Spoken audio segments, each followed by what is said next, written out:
Okay, ladies and gentlemen, thank you for making it all the way out to my land, which is for some people is sort of the edge of the world. So extra kudos to you. It's my pleasure to welcome you to actually what is meant to be the first in our series on Asian thinkers, which is hosted by a center of which I'm the director. The center's name is GLOCUL Center for Culture and Law, based in the Law Department here at Queen Mary. And we're very, very fortunate to have Professor Makarand Paranjape from the Jawahar Nehru University, JNU, in Delhi. He's come all the way from India to join us and to speak to us. And first of all, as a preliminary, I want to just give a vote of thanks, I think probably on behalf of both of us, for the sponsors of Professor Paranjape's trip here, which is sponsored by the Indic Book Club. And a particular thanks goes out to Harikiran Vladmani, who is a sort of, if you like, the silent operator behind this Indic Book Club, which brings together a lot of different, a whole variety of people, intellectuals, journalists, writers, and so on, to exchange ideas about the current intellectual scene in and around India studies and cognate subjects. So it's very much because of his efforts and sort of benefaction that Professor Paranjape is able to join us. Quick introduction, and when I say quick, it's all relative, right? So given the record of the individual that I'm required to introduce to you, it might take a few minutes. So Professor Paranjape is self-described, I think, as a poet, professor, and a public intellectual. And his range of intellectual interests and expertise is quite phenomenal. And I'll just give you a sampling of that via his array of publications. Right? He has over 40 books, 175 academic papers. He's currently professor of English at the Center for English Studies in the School of Language, Literature and Culture Studies at the JNU in New Delhi. He was educated at St. Stephen's College and later at the University of Illinois in the Urbana-Champaign in the United States, where he did his master's and doctoral studies. Among his recent books are Cultural Politics in Modern India, The Death and Afterlife of Mahatma Gandhi, and Making India, Colonialism, National Culture, and the Afterlife of the Indian English Authority. Apart from his books on criticisms, Professor Paranjape has published 6 poetry collections and works of fiction. Among his latest creative writings are Transit Passenger and the novel Body Offering. His edited books include Swami Vivekananda, A Contemporary Reader, and Healing Across Boundaries, Biomedicine and Alternative Therapeutics. Professor Paranjape has held a number of visiting positions in an array of universities in Asia, North America, Europe as well. I won't give you the whole list, you can easily access it. He describes himself as a public intellectual. I did some searching online, because I'm also a fan of this notion of organic intellectuals. I just wanted to check what does an organic intellectual mean. It does have quite leftist connotations, because those of you who know the origin of the phrase, right? Gramsci. The of the phrase is Gramsci, who is a famous leftist thinker from Italy. I think originally maybe from Albania, or at least Sardinia, yeah, that's right. And so Gramsci's take on organic intellectuals is those who do not simply describe social life in accordance with scientific rules, but instead articulate through the language of culture the feelings and experiences which the masses could not express for themselves. To Gramsci, it was the duty of organic intellectuals to speak to the obscured precepts of folk wisdom, of common sense, of their respective politic spheres. These intellectuals represent excluded social groups of a society. In fact, Gramsci referred to these excluded social groups as subalterns, and but we can have a discussion about that later on. Public intellectuals, I just randomly did a search of how people conceptualize public intellectuals. There's an article in the New Statesman by a chap called David Herman, and he talks about public intellectuals as those whose work takes us a long way from the ivory tower and the common room, because they are the people who address the broad concerns of society. And I think, yes, public intellectual, but also organic intellectuals, it is a label that may well be appropriate for our guest speaker tonight, who sort of mutually with myself and discussion with him, we set out the topic of identity politics.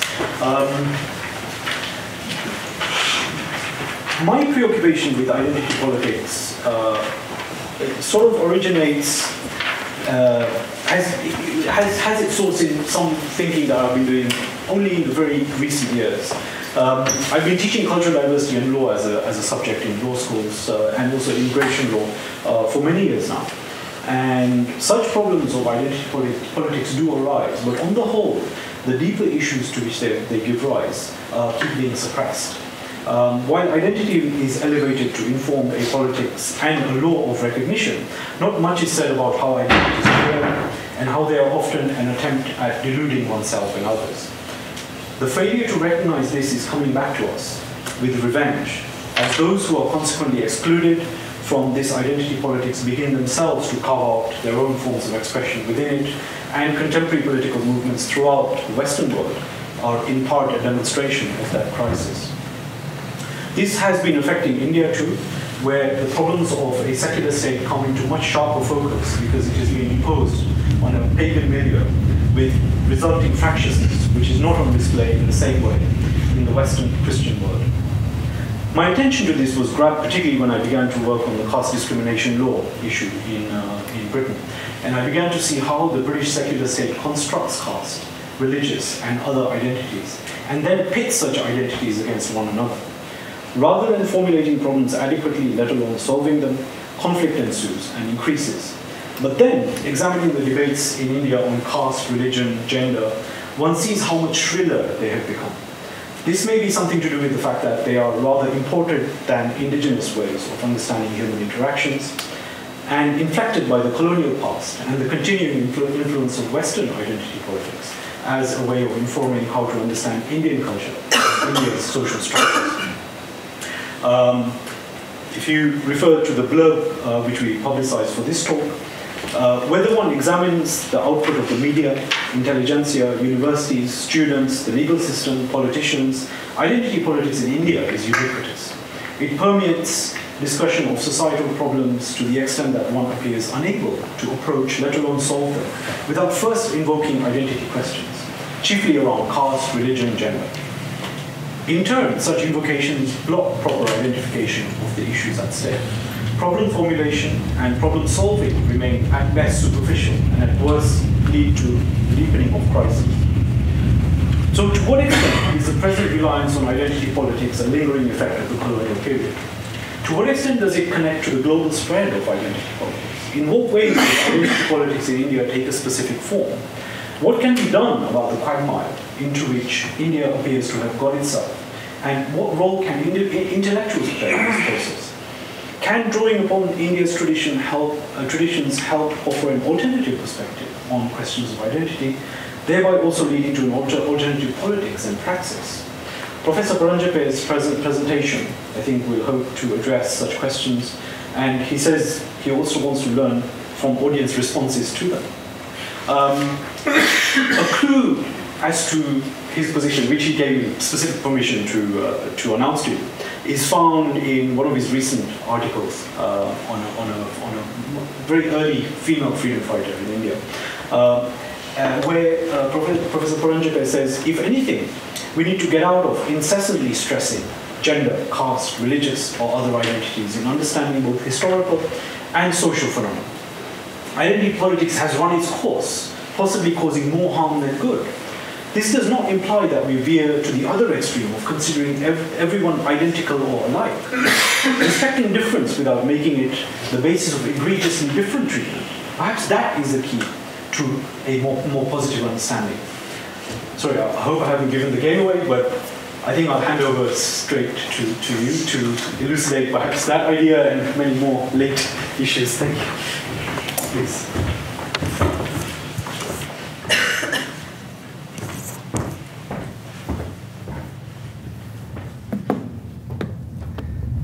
Thank you so much, Dr. Shah.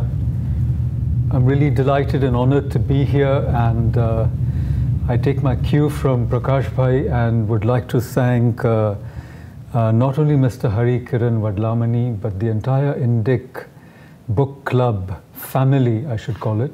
It's growing, for this opportunity. In fact, this is the first of a series of talks I'm supposed to be giving on this tour.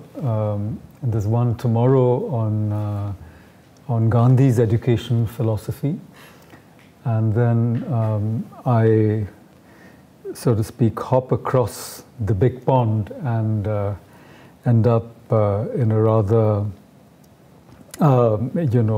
should I say, redneck part of the United States.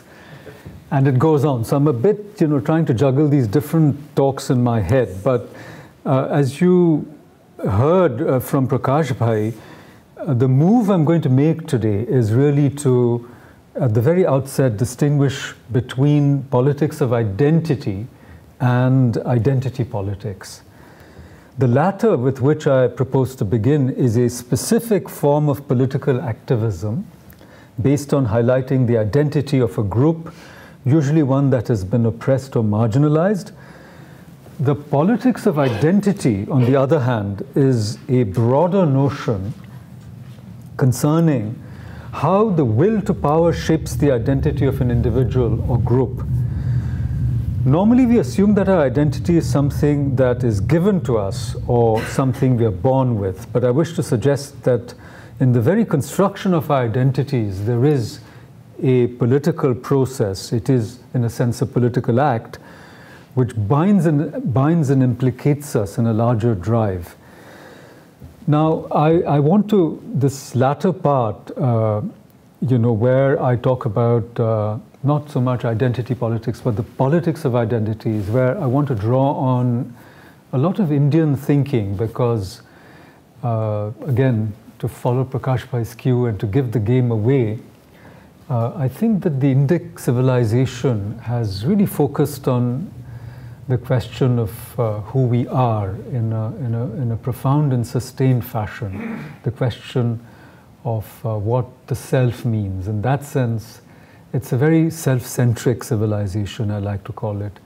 It's not theocentric, as several Abrahamic cultures are. It's not geocentric, as the Chinese are. They're very pragmatic.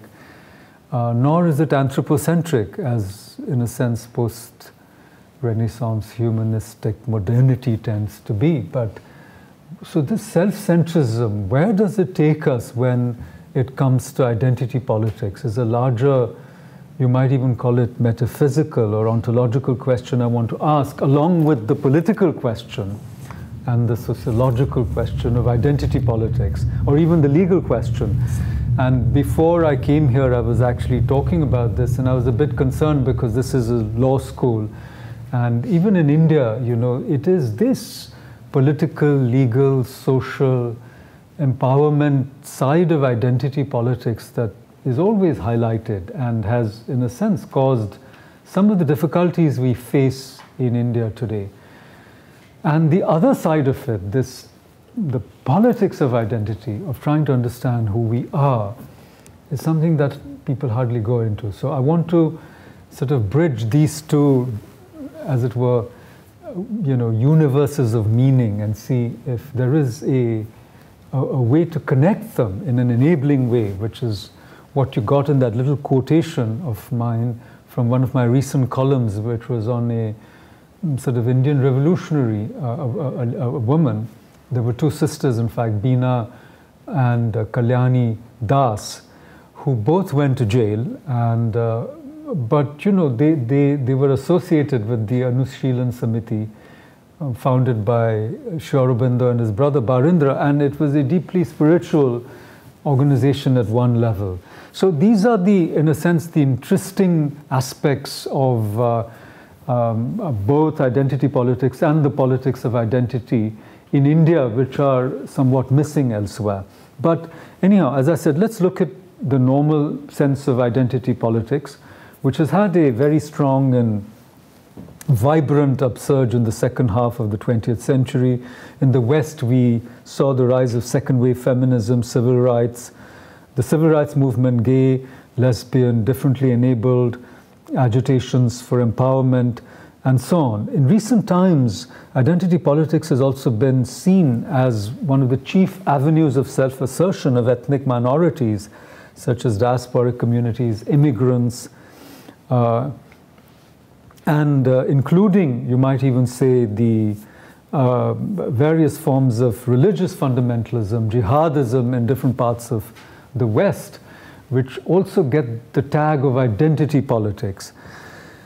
In India, we saw echoes of such movements from the 70s with the Dalit Panther movement, and subsequently the struggles of several disenfranchised groups for greater power within the system, including Adivasis. You might even see the Maoist agitation, which is an ongoing one and supposedly a very serious threat to the Indian state as well as civil society as a part of this broader self-assertion.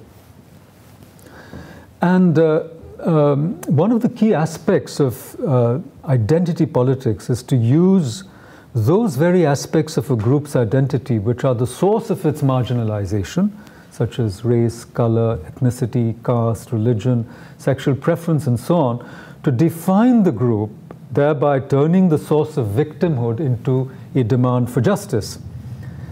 It is also interesting to observe that in certain societies, such as China, or to a lesser extent in Japan, we see really hardly any parallels to this rise of identity politics as a legitimate means of political aspiration. In China, for example, the struggles of Tibetans or the Uyghurs are regarded as illegal and illegitimate. They're not seen as a valid source of empowerment or self-assertion. And there are really no legal safeguards for people who do not subscribe to the dominant ethnic or linguistic or other notions of defining what it means to be Chinese. Now, no doubt identity politics has been a very powerful tool for the empowerment of the oppressed, but it has also resulted, especially in India, in great social divisiveness and also hatred and violence of various kinds. I already mentioned jihadist terrorism, which can be seen as an example. The Mujahideen themselves being warriors of God, that's what the word really means. Now,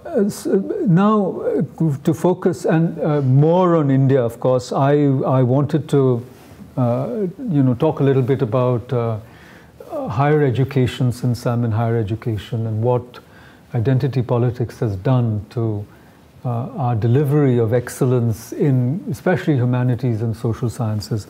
And then I wanted to also bring in the UP elections, which are seen as as a great watershed in India. Very recent, where the BJP won convincingly, and Yogi Adityanath is now the chief minister of Uttar Pradesh, which is a very large state in India. It has 200 million people. And if it were an independent country, it would be the 7th largest country in the world. Now, so as I said, the real jujitsu of identity politics is to turn your disadvantage into an advantage. And if you think about what happened in India, if you look at Dr. B.R. Ambedkar, he considered, caste to be a source of exclusion and lack. And so he thought of limited reservation for a certain amount of time for those who were socially disadvantaged.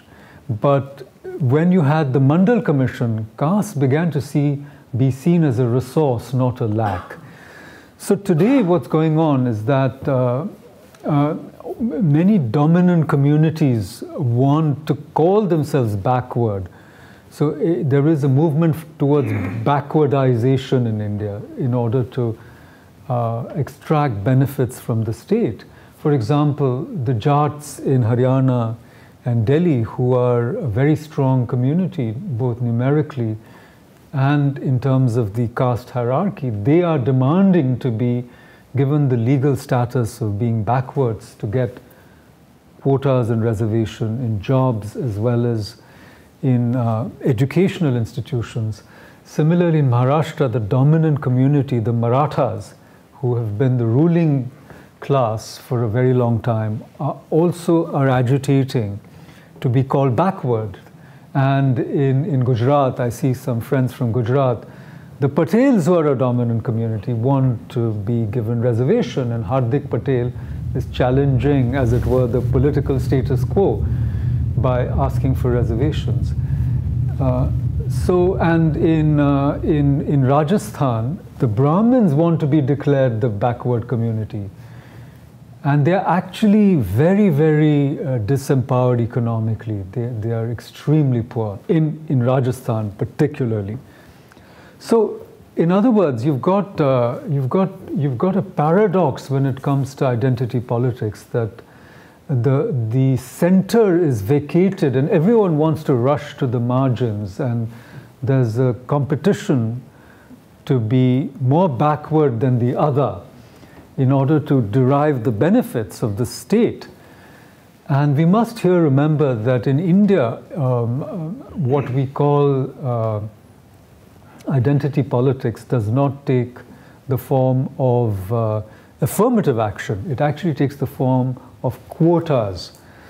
So in Jawaharlal Nehru University, which is a central university, it's funded by the central government, we have entrance exams. That is, admissions are based supposedly entirely on merit. But in other words, there's a blind, the computer scrambles your identity, and there is a panel which grades the exams of those who want to get in. So I teach in the Center for English Studies, and we have 30 places for our MA, and we have more than 3,500 applicants who write the entrance test. But we actually come up with 4 merit lists. So there are 4 different categories under which people get admitted. So there is the scheduled caste category, then there's the scheduled tribe category. So scheduled castes get about, you might say, 15% of the admission quota. It's a quota, that's what I'm saying. It's not affirmative action. It's a quota, you must admit that many. And then scheduled tribes get 7.5%. So sometimes this half becomes a complication, because a human being can't be half a human being, right? And then there is another quota for other backward communities. Here it's not caste, it's called communities, OBC. This came up after the Mandal Commission.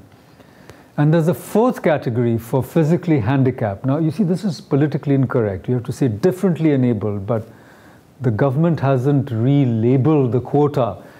It's still called PH, but because physically handicapped doesn't sound nice, nobody says it, they just say PH.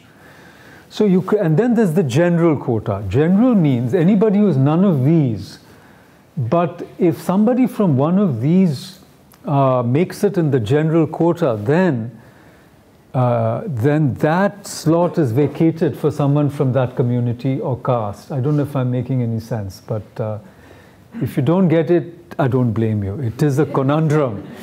It is a conundrum, and I can explain it later. So everything is done in this fashion. Out of 100, so 50 go in the, roughly 50 go to the general, 22.5% go to OBC, and then another 22.5, 15 plus 7.5 go to scheduled caste, scheduled tribes. So, and then this is actually carried out for faculty recruitments, for promotions, even for housing.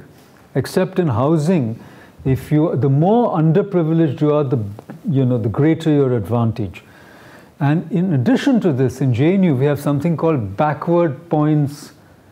There are percentiles and quartiles given. Suppose you come from Bastar, which is the place of the great Maoist surge that you read about, then you're supposed to get backward points for being from that area.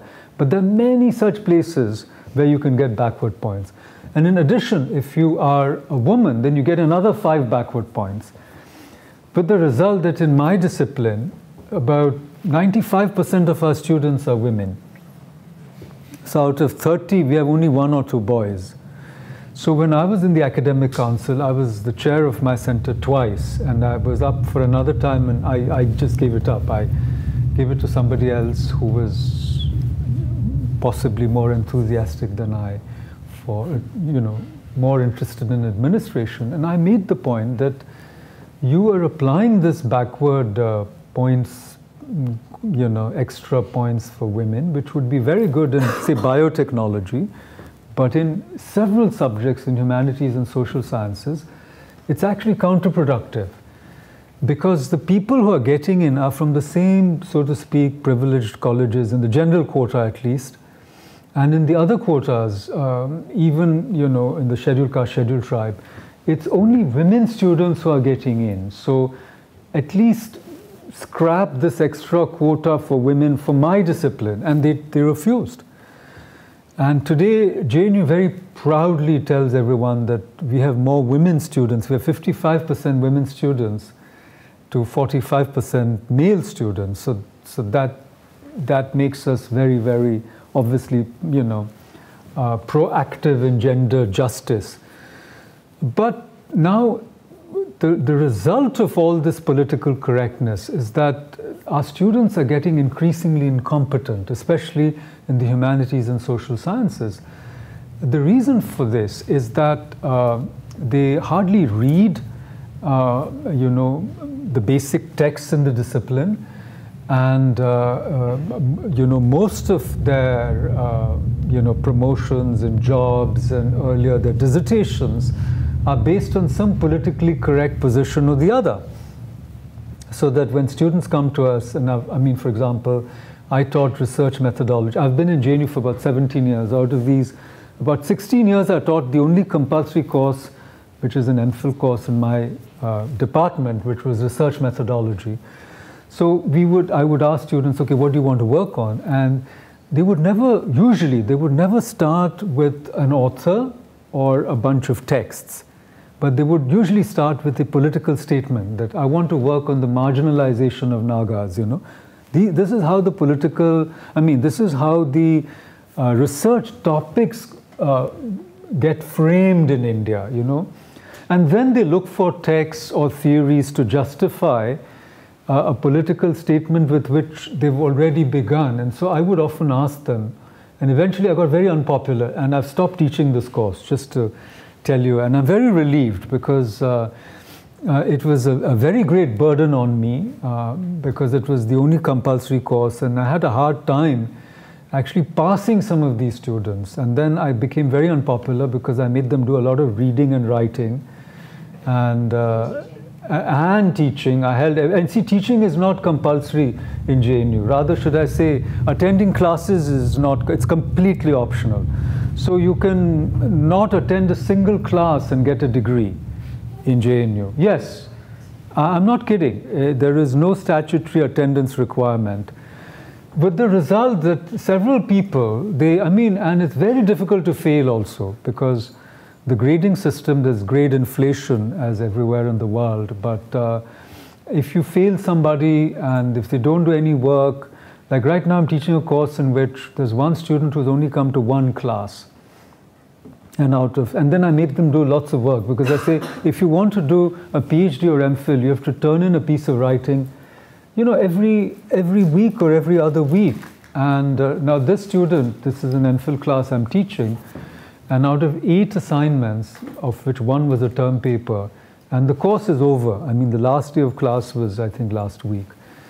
She has turned in only 1 assignment, and she got a fail grade on that. So now I don't know how she's going to pass, and it's going to make me even more unpopular, it would seem.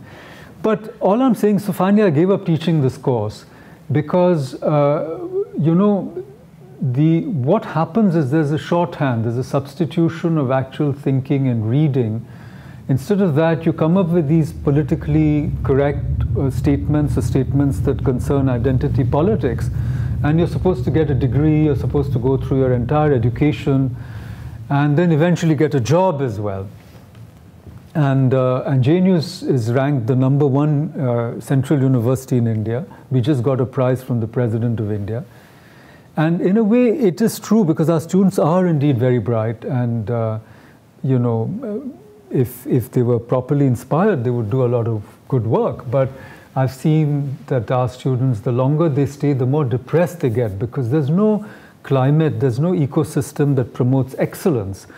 The ecosystem promotes different forms of political mobilization for which you get rewarded academically as well, which again seems to be a very dangerous correlation. So that what's happened to higher education in India is that there is a dumbing down, and the best of our students get exported. They go abroad, where they work very hard indeed, you know, because there's no free lunch there, you know.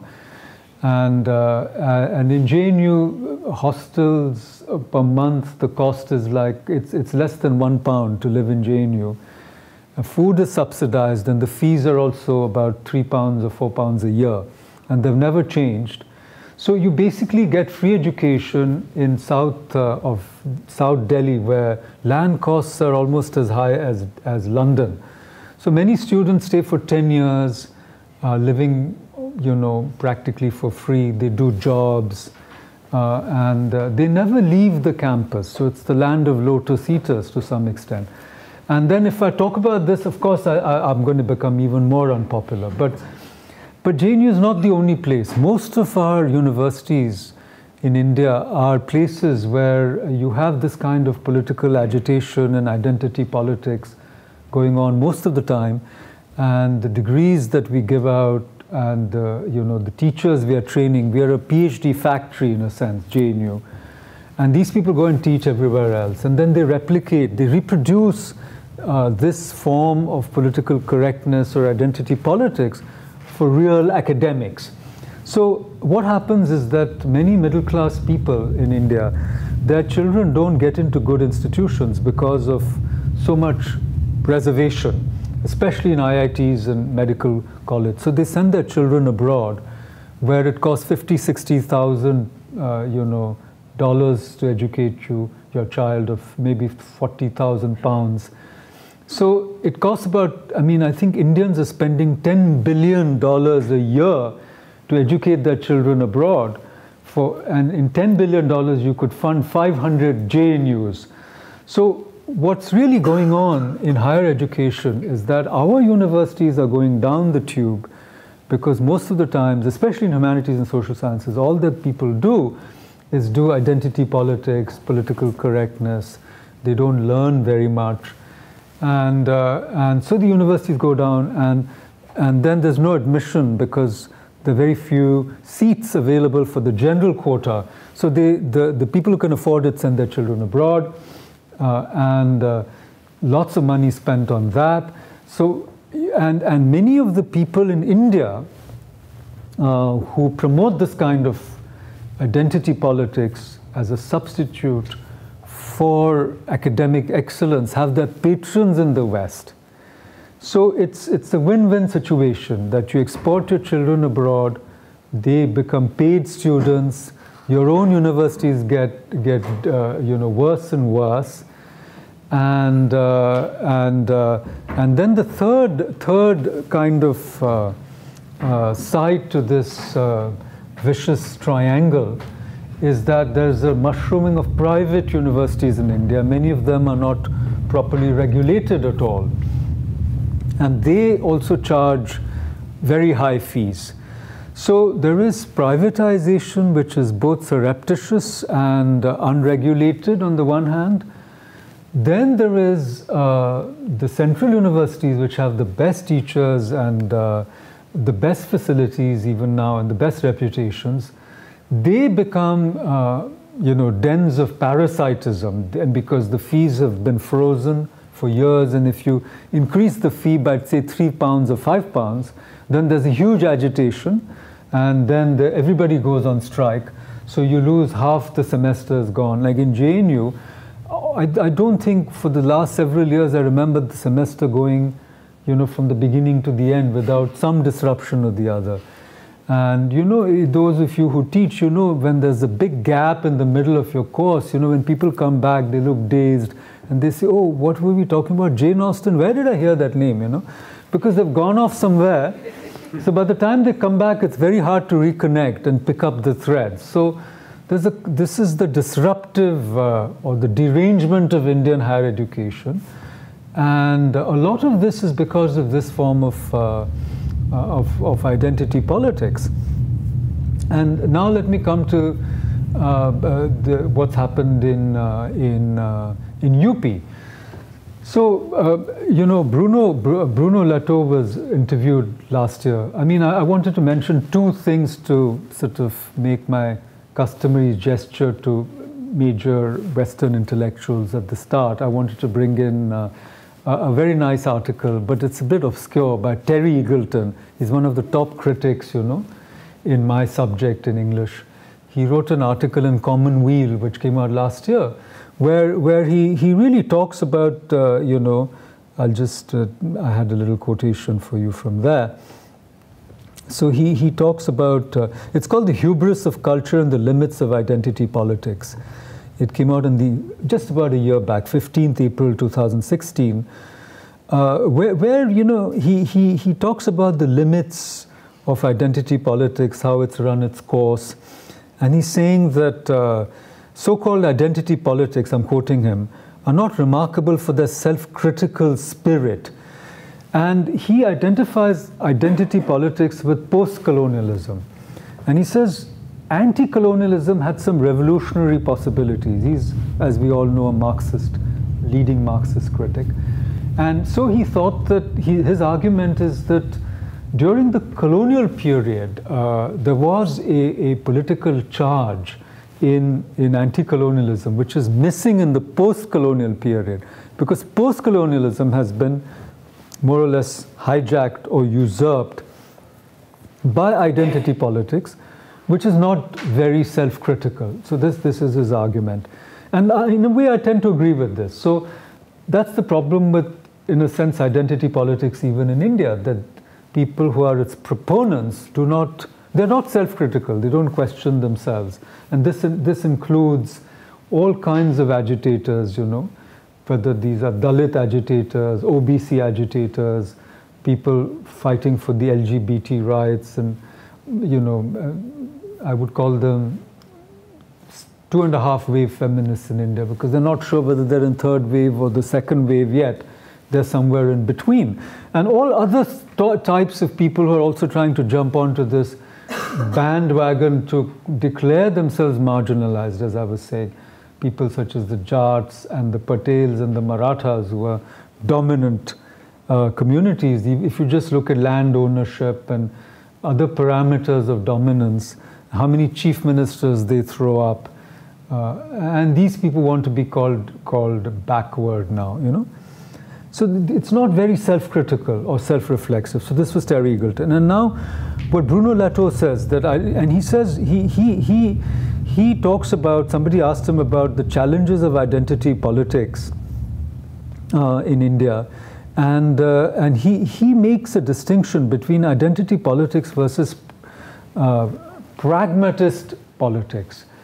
And here I think that what we see in UP is not so much identity politics, but a kind of pragmatics, where, you know, the UP elections were usually decided between the Bahujan Samaj Party and the Samajwadi Party, both of which were proponents of identity politics.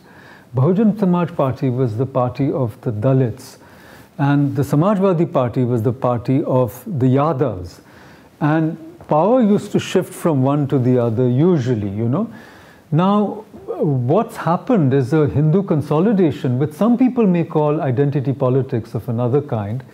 All the left liberals and secularists call it that, which they consider more dangerous than the other kind. But I think that what's happened in UP is the idea that it's not as if, you know, the privileges and the pelf of power just shift from one group to the other. But that the pie can be enlarged and that, you know, everyone can get their slice. So for me, this is a market shift, because the earlier model was invested in backwardness and scarcity. So the point is, you grab power so that your lot can get something when they are in power. But now that's not the idea. The idea is that there are possibilities of growth where, you know, different groups can be benefited. I mean, not just one group. So I think that is what, though he didn't mean it in that context, Bruno Latour meant by, you know, pragmatist politics as opposed to identity politics. And I think that generally Modi seems to represent that. And it's in that sense is the opposite, going back to the colonial point that you made, that identity politics of this sort had its root in the colonial period, where the British were the first one to have census and numerically, you know, divide communities. And then that was the source of the competitive politics of vote banks. Whereas earlier, you know, people had overlapping and multiple identities, and it wasn't that you could only be this or that.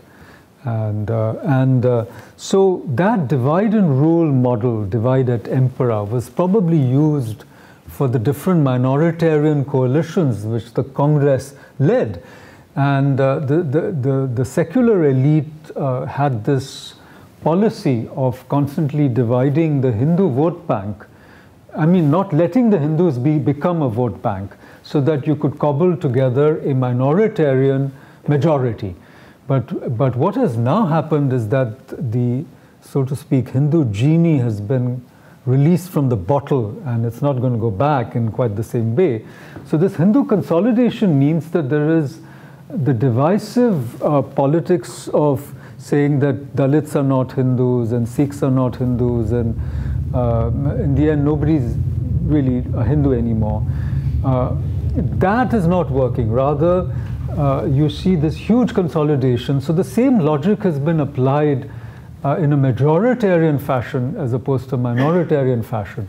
But paradoxically, this also goes against this earlier kind of division, where you know, you could say that only Yadavs, which are a part, the OBC sliver of the Hindu spectrum, or the Dalits, which is another section of the Hindu spectrum, are going to benefit.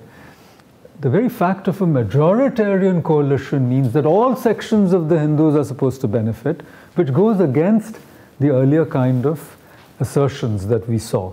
Anyhow, now I'm going to shift to the second part of what I wanted to say, and then in the end very quickly see if I can, you know, bridge the two together. Now,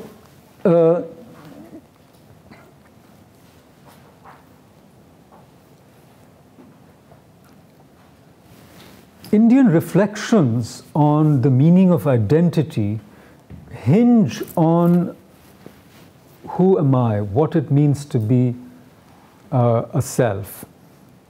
Not just one self, but the self. And if you think about all the Mahavakyas in the Upanishads, they're all based on equations such as Tattvamasi, or Aham Brahmasmi, or Iyam Atma Brahma, or Prajnanan Brahma. So I'll come to this in a moment. But if you go back to the etymology of the word identity, then it really, you know, means the state or condition of being the same. Identity means the state of condition of being the same. But the question is the same as what? Now, ordinarily the word implies the same as oneself. But then who am I becomes the question. But when you say same as oneself, isn't there a duality implied, you know? I am the same as myself. So there are two selves, and I am that I am, you know, which is, you know, a statement from the Bible, by the way, which defines what that entity is, which you call divinity. But I think a lot of Indian metaphysics has been about trying to bridge this duality, you know. And sadhana, or the basis of spiritual practice, is to get beyond that dualism, and apparently only knowledge can liberate you from it if you're a follower of Shankara. But if you go back, as I said, to the etymology of identity, it goes back to the French word identité, which goes back to Latin identitas, and to Latin idem, you know. And idem itself has the same Sanskrit root as idam, okay, which means this, idam, idam. And the modern word item goes back to that word, you know. Item means, you know, the same, this particular thing. So, in other words, the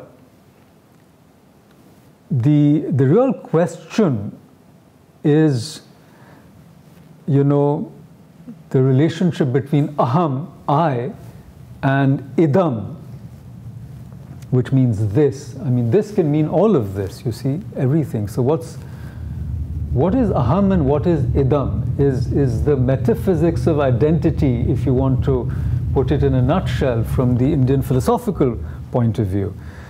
And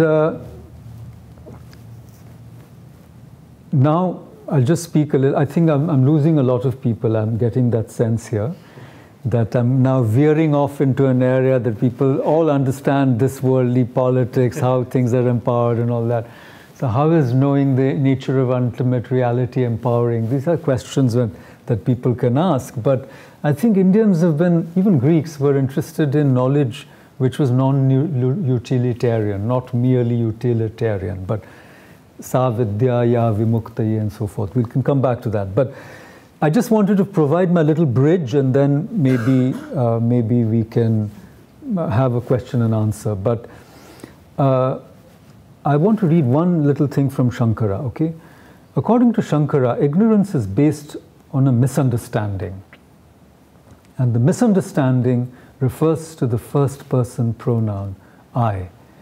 With questions such as, who am I? Or with sentences such as, I am this, or this is mine, mama idam, one tries to equate oneself with one's body, with other physical forms, with communities, with characteristics that one associates with oneself psychologically, emotional conditions.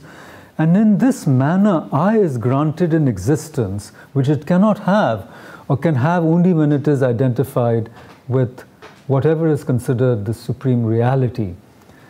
So according to Shankara, everything else is superimposition, adhyasa, which is therefore erroneous. And the only way of liberation is through vidya, or vijnana, of the congruence of Atman and Brahman. So only the statement, I am Brahman, can be right. All other statements are falsifiable and false. I am this body, I am this mind, intellect, and I am so-and-so's son, I was born in such and such a time, I'm going to die, don't know when, but surely soon, or some years later, whatever. All these statements, according to Shankara, are only partially true. And a similar explanation is offered very interestingly by Dayanand Saraswati, Swami Dayanand Saraswati, the founder of Arya Samaj, in his commentaries on the Isha Upanishad, in which he explains that both idam and adah, that is other. You see the word other and other in adah in Sanskrit are linked. So idam, this, and other, that, are purnam. So purnam adah, purnam idam. Yeah, purnat purnam ujjhati. So this is complete and that is complete. And you add completeness to completeness, you have completeness, and you subtract completeness from completeness, and you still have completeness. So both this, that is whatever this is, and that, all of you, thou, thou was an interesting book by Buber. So the point, I'll come to that in 1 second, but the point is, this is also complete, plenary, indivisible, and so is that. So basically the good news is, all of you are perfect and eternal and infinite, and without beginning and without end, and made up of the stardust from which galaxies were born, and of infinite power and potential, and not limited by caste, creed, community, identity, religion, nation, and so on and so forth. That is the good news of Advaita.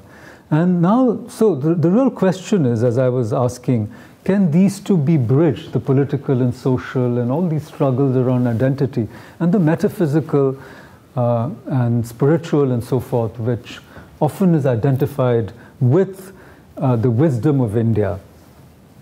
And I think that Gandhi gives us a clue, among others, how this may be done. But, you know, so it's very interesting. I wanted to just tell you as an aside, three books which are very interesting. So there's a book, I and Thou by Buber, where he says that our relationship with each other should not be I that. Because when you say I that, you can do terrible things. You make the other person, you know, an object. It should be I thou. And that should be a mirror of the relationship between man and God. He's a Jewish theologian, right? Because God is always thou in Judaism. You know, very intimate, I thou. So he says relations between human beings should be modeled on I thou.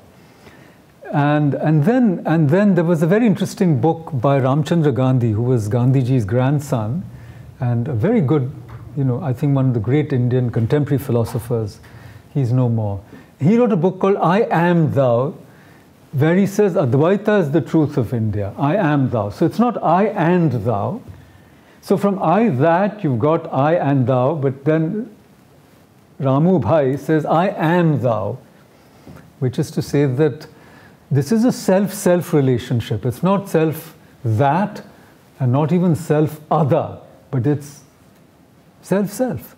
So why should I be nice to you? Not because of some radical sense of responsibility for the other, but because it's self-self. You're a self and so am I.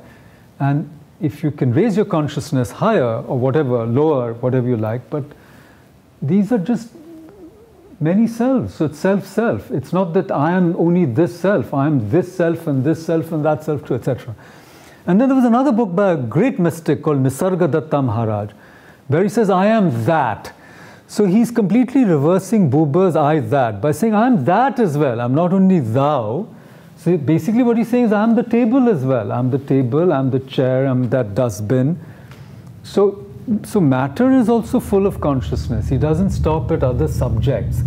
So this was my aside, okay? But now I want to link the two. And the link is very interesting for me. This whole identity politics can be redeemed and saved, as it were, from these ill effects that we've already talked about, which have resulted in so much chaos and partisanship and divisiveness, as well as, at times, violence. And its effects on the Indian university system I've already mentioned. Because what Gandhiji tries to do is to find the link between Swaraj and Sarvodaya. Swaraj is my own, so to speak, liberation, but it can also be a political word for independence. But it's more than that. Swaraj means self-rule, but here self-rule means rule of that self, the higher self, right? So Swaraj is based on self-restraint as well, not just resistance to power and authority. So, in other words, if we are unequal in power, wealth, whatever it is, you know, economic might, military might, then Swaraj means restraint. And if someone's trying to dominate you, it means resistance.